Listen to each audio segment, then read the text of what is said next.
Dibang, pro incumbency, anti incumbency. तो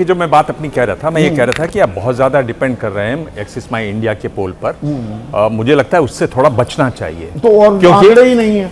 अगर आंकड़े नहीं है तो इसलिए जमा खर्च कर रहे हैं। आंकड़े नहीं है इसलिए संदीप किसी गलत या अधपके या जो कंफर्म्ड आंकड़ा, मैं कंफर्म कर रहा हूं, कंफर्म्ड आंकड़ा जो नहीं है उसके आधार पर डिस्कशन करें। मेरे ख्याल से बहुत ज्यादा सूझबूझ की बात नहीं होगी। हालत क्या है? हालत तो यह है संदीप कि आप देश की जनसंख्या कितनी है आप जो जानते हैं कि 2011 के बाद अब तक उसकी गिनती भी नहीं हुई है। तो आंकड़ा जो है यहां पर बड़ा मुश्किल खेल है। इन रिट्रोस्पेक्ट आप बता सकते हैं, पर यानी अगर आप पीछे देखें, मैं एक आंकड़ा आपको बता रहा हूं कि आप इन रिट्रोस्पेक्ट देखें, 84 सीटें ऐसी हैं जहां 10,000 का मार्जिन या उससे कम का मार्जिन था। 84 सीटें। 160 सीटें ऐसी हैं जहां 20,000 से कम का मार्जिन है। अगर इतने कम मार्जिन पर हम बात कर रहे हैं तो इस पे हम जब तक बहुत ज्यादा फर्म न हो जाएं, कंफर्म न हो जाए कि आंकड़ा सही है, अगर हम अनुमान लगाते हैं तो उसमें गलती होने की संभावना बहुत ज्यादा है। दूसरी बात, जो महिलाओं की बात हुई, इस पे बहुत ज्यादा चर्चा हो रही कल से, पर एक महत्वपूर्ण बात जो देखने वाली यह है कि हम क्या कह रहे हैं कि आंकड़ा इसलिए बढ़ा वोटिंग का क्योंकि वहां पर सर लागू हुआ। ठीक है, उसमें सर को विस्तार से देखें, महिलाओं के नाम ज्यादा कटे उस सूची में से। आप ये समझिए कि महिलाओं के नाम ज्यादा कटे हैं। जो नामों को हटाया गया है, जो स्पेशल इन्वेस्टिगेशन इन्होंने की, उसमें महिलाओं के नाम ज्यादा कटे। अगर महिलाओं के नाम ज्यादा कटे हैं तो यह क्या स्वाभाविक नहीं है कि जो महिला वोट जो पड़ा है वो पिछली बार के मुकाबले ज्यादा दिखाई देगा? अनुपात में, परसेंटेज टर्म्स में बात कर रहा हूं। नहीं है, वो तो आंकड़ों में भी अगर हम फिजिकली भी वो करें, 65 लाख लोगों ने ज्यादा वोट दिया। वो सिर्फ ये नहीं है, वो आपकी बात वो ठीक है, पर वो आंशिक है अपने आप में कि भाई कम लोग कट गए तो बढ़ा हुआ आंकड़ा दिखेगा, पर 65 लाख ज्यादा लोगों ने वोट दिया।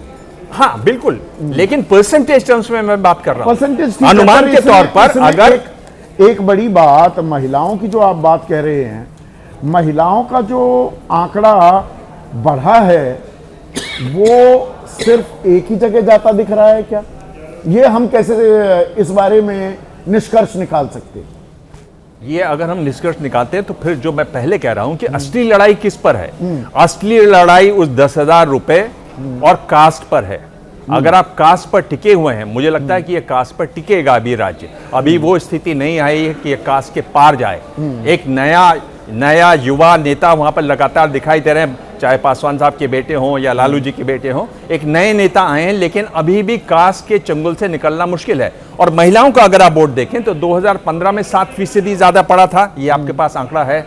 2010 से इसकी शुरुआत हुई, 5%, 7%, 6% ज्यादा पड़ता रहा है। उसमें ज्यादा पड़ते हुए वोट में अगर एसआईआर आ जाता है तो 8% का आंकड़ा मुझे चौंकाता नहीं है। और बड़ी वजह यह भी है दिबांग, देखिए बहुत से लोग यहाँ पर नेशनल मीडिया में ये बात समझते नहीं है। जब वहाँ प्रवासी मजदूरों की इतनी बड़ी समस्या है, 74 लाख, वो तो मर्द जाएंगे ना, औरतें वहीं होंगी, बहुत से लोग नहीं, पुरुष नहीं आ पाते, महिलाएं तो वहीं गांव में है तो वो वोट डालेंगी। तो 2010 से लगातार महिलाओं का वोट प्रतिशत या टर्नआउट इसीलिए ज्यादा है क्योंकि प्रवासी पलायन वहां एक समस्या है। पर मैं इसका जवाब ये है संदीप कि ऐसा तो नहीं है कि प्रवासी 2010 से ही गए, उससे पहले जाते उससे पहले बहुत कम, यही तो आंकड़ा है। मैं ये कह रहा हूं कि प्रवासी अगर ज्यादा गए तो वो हमेशा जा रहे हैं, अभी भी जा रहे हैं। उसमें इतना ज्यादा उछाल नहीं है। 7% तक का अंतर, 6% तक का अंतर पिछली बार भी था, इस बार 8% है ना। तो उससे ज्यादा मैं उसको नाप नहीं रहा हूं। मेरे ख्याल से जो असली लड़ाई है वो यही है कि क्या कास्ट एक बार फिर से हावी होती है। तो जातिगत समीकरण किसके पक्ष में काम करेंगे और उसमें कहीं ना कहीं सीमित हो जाते हैं तेजस्वी यादव।